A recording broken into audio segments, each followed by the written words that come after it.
The first day of school saw some institutions having half days or flat-out closures due to ongoing construction works.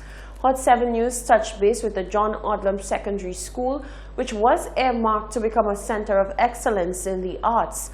The principal says the plans are not a goal. However, the well-developed curriculum looks to entice all levels of creativity within the school populace. Solange Alfred tells us more. The Stanley John Odlum Memorial Secondary School took in its first form students to the delight of staff and principal of the plant. Principal Neil Fontenelle says the day started off busy as expected, with the sorting of the first formers into their respective classes. As usual, very busy. You have some parents taking care of last-minute registration, a lot of excited Form 1s. We're also taking care of some uniform issues. Some students may come on the first day out of uniform, maybe white shoes or skinny pants and so on. So we're taking care of these issues as well. And currently what's happening here is that we are placing our Form 1 students into their practical groupings. We have 9 different groups and they do 3 practicals every term. So customarily, every first day of the school term, we place them into the new practical subjects. The school had been previously earmarked to be one of the centers of excellence on island in the field of art. Fontenelle says that idea seemingly is a thing of the past. Rather, a more holistic curriculum was developed to include creative and practical classes. I think that was something that was intimated very early on, quite a few years ago, even before my time.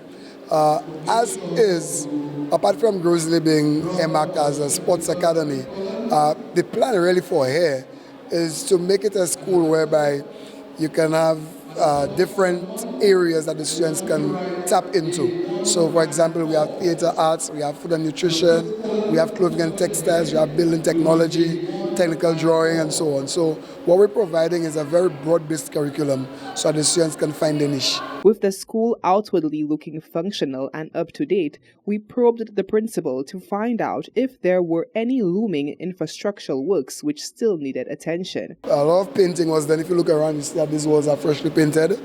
So the auditorium was repainted. We painted the canteen, both in and out as well.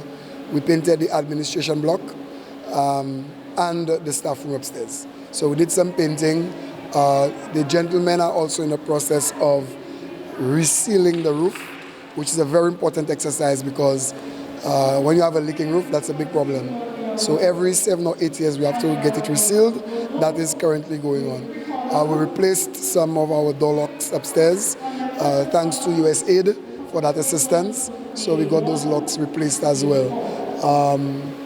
So infrastructure-wise, we're okay. While some schools like the Stanley John Odlum Memorial Secondary School enjoyed the excitement which comes along with the first day of school, other institutions like the Mondudo Combined School felt the back-to-school blues, with their doors remaining closed until Wednesday, 4th September 2019. Reporting for Hot 7 News, I am Solange Alfred. Thank you, Solange. Many fathers walked into the Anglican school on Monday morning with their wee ones in hand, some carrying them. It was an encouraging sight to see, particularly in a time when men are making news for all the wrong reasons. We spoke to 3 young fathers who say they are hoping that the first day of school is the start of a bright future for their children. Christopher Klesse grew up without the full involvement of his father in his life. When he had his first child, a beautiful baby girl, he vowed that he would never fall under the category of absentee father. He is now a father of 2. On Monday, the 2nd of September, with his baby boy in his arms and his daughter at his side, he made his entrance to the Anglican primary school. He says it was an honor to see his daughter commence her primary school journey. Well, I'm very happy because that's our first year, my first time doing this, so it's all new to me. I'm just hoping that she takes her schoolwork seriously and she does everything that's expected of her. Well, I'm very proud to be a father. I'm very proud to bring my daughter to school. You know, I grew up without really having a father figure in my life, so I try to do my best as a father for my 2 children. Understand? I try my best to always encourage her to do her best, encourage her to be good at everything she does. Neil Evelyn was another dad who took his son to the Anglican primary school for the first time. He says his son was not fearful at all because he has always been excited about attending primary school. As a daddy, I'm doing my part. I'm playing my role. So you cannot leave all the troubles on mommies. The daddies have to play the part too. Yet another dad who made the school drop-off was Clifton Fossois. He says he's proud of his son, describing him as my, quote, handsome boy. But he wants his son to have a solid education as well.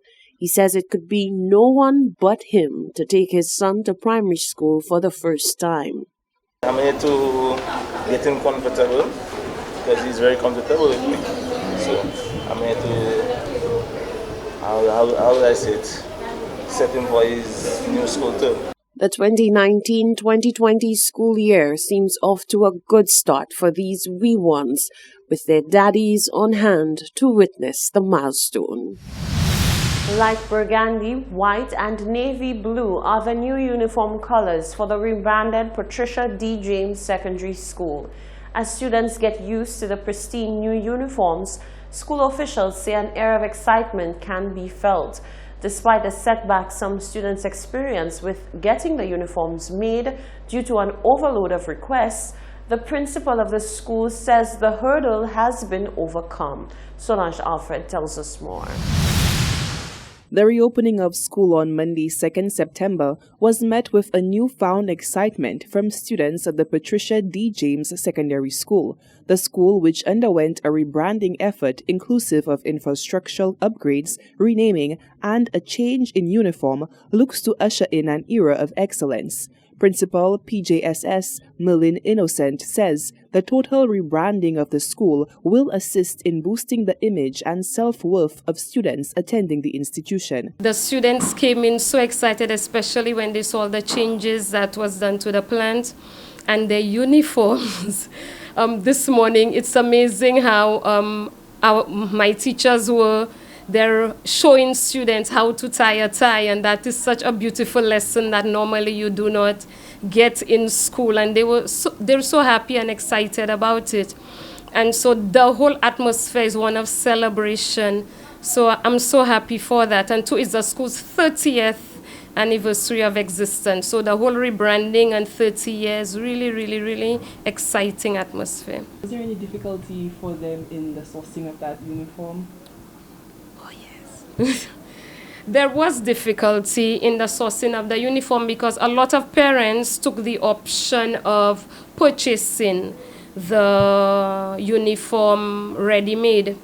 Every child was given a sample of the material in the package.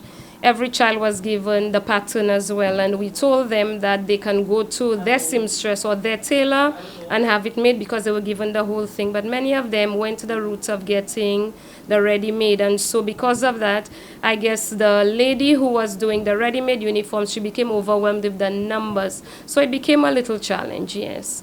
And as usual, every time you're doing something for the first time, there are teething pains and challenges. But even with the students who did not get their uniforms for today, we have a plan B in place to assist them. So that's okay. Present at the opening of the Patricia D. James Secondary School was Parliamentary Representative for Castries North, Stevenson King. King says the rebranding effort has revitalized not just the school, but the community at large. I think today's activity is one which just does not simply recognize Patricia James as the first principal when the school was opened in 1989. But it also symbolizes a renewal of the school, of the community, and even for the whole effort of the institution ever since its establishment. Ever since its establishment in 1989, the school has done very well in terms of its performances. We have seen the performance improving year after year, and I think the rebranding, the rededication of the school is giving new energy and new spirit to the school. And I think that is the most important thing as far as I'm concerned. Meanwhile, fifth form students shared their opinion of their new uniforms, saying it will instill a sense of etiquette and decorum within their peers. It's okay. It fits in everybody nice and they change better for us. You like the new colors that were chosen? Yeah. We like the blue. In the pants? Yeah. So do you think that this change, how will it affect you now, this new uniform, this new renaming of the school? What do you think of that? The children will be positive now. They'll think, yeah. As they change it like a better thing for them to know that, like gentlemen and things like that, and ladies, young ladies, and they will not act wild and understand what they come in school for. On the other hand, Principal Innocent says the light burgundy and white of the uniform was kept to pay homage to the past and represent the solid foundation set by the predecessors, while the navy blue was chosen to represent the newness and what is to come for the newly rebranded Patricia D. James Secondary School.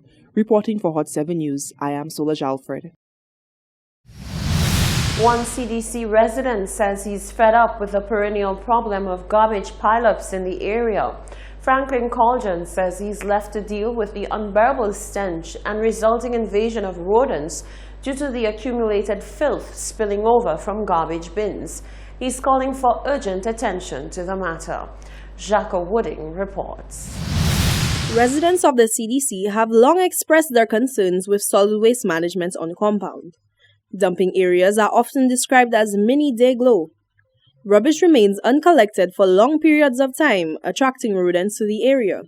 But if that was not enough, residents are constantly reminded of the issue as the smell of decomposing garbage becomes inescapable, invading the comfort of their personal spaces. Franklin Kodra, a resident of the CDC, reached out to the Hot 7 team to speak on the issue. My problem is with this bin behind me there. We in the CDCs cannot stay in our apartments full of flies. This bin is stinking, smelling. The Dosing Authority, City Council, Solid Waste, please do something about that. Relocate that bin. We cannot take the stench again. The last time somebody passed and they put fire in it because they can't take the smell. People on the road, they can't take the smell. Kodra acknowledges that in the past, efforts have been made to deal with the issue, but he says authorities seem to have scaled back on these efforts. I show you film there right now, you're seeing flies at the back of me there. Far less in the apartments we have there. When the sun gets hot, it's a problem. All inside of people's apartments are flies. With the rubbish bins we have around the place. We can't take this again, Messi. This is not justice, this is not right for humans' health. Rodents all around the place. You're not even seeing the Ministry of Health coming and beat the rats again. They're not coming. Right now they're full. He urges authorities to address the issue with better waste management or dump relocation in the future. But as of now, he wants the City Council to remove the garbage that has accumulated. We tired. Because I miss all the news ici, tout zodi tout partout. La ka senti nous pas s'arrêter ici. D'ici moun qui en charge, vini faire un bail ba nous. Tchai mette zodi à l'autre côté. Ici a pas de glow. Nous fed up ici, nous fed up à bail zodi ça. Solid Waste, City Council, vini faire un bail ba nous. Nous fâché ici à bail zodi ça. The frustrated resident says the garbage is more than unsightly. It is also a serious threat to public health and must be addressed in a timely manner. Jacques Wooding, Hot 7 News. This is the Hot 7 TV Nightly News. Tennyson Glasgow is up next with the sports news.